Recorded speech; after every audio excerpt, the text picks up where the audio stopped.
ce qui est très fort là-dedans, c'est que ton discours en fait intérieur, pour toi-même,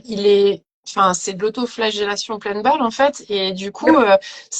tu te parles à toi sans être trop perché non plus, mais tu t'envoies quand même des énergies qui sont quand même enfin, c'est des pics en fait, et c'est très compliqué, je trouve, à vivre cette ambivalence de justement ce dont tu parlais, Martine, ce côté de à l'extérieur, c'est la porte dorée, mais à l'intérieur, tu fermes la porte à l'intérieur, enfin, le machin il est en train de pourrir, enfin,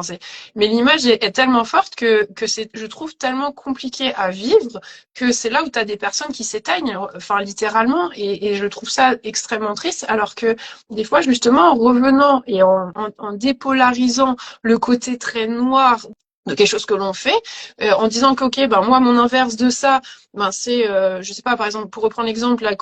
l'exemple du calme, ça va être la colère, par exemple, l'opposé, et le fait de vraiment enlever toute la charge négative de, ben, par exemple sur la colère, ben en fait ça va permettre à la personne d'avoir davantage conscience que ben ok, c'est peut-être pas si mal que ça des fois d'être en colère, donc peut-être que je vais m'autoriser à être en colère, et du coup tu auras moins cette tranche entre la porte dorée et la porte pourrie à l'intérieur en fait. Et du coup, tu trouves toi-même ton équilibre intérieur, et je le trouve vraiment, pour l'avoir vécu et vu chez d'autres personnes, ça t'ouvre vraiment d'autres possibilités de vie.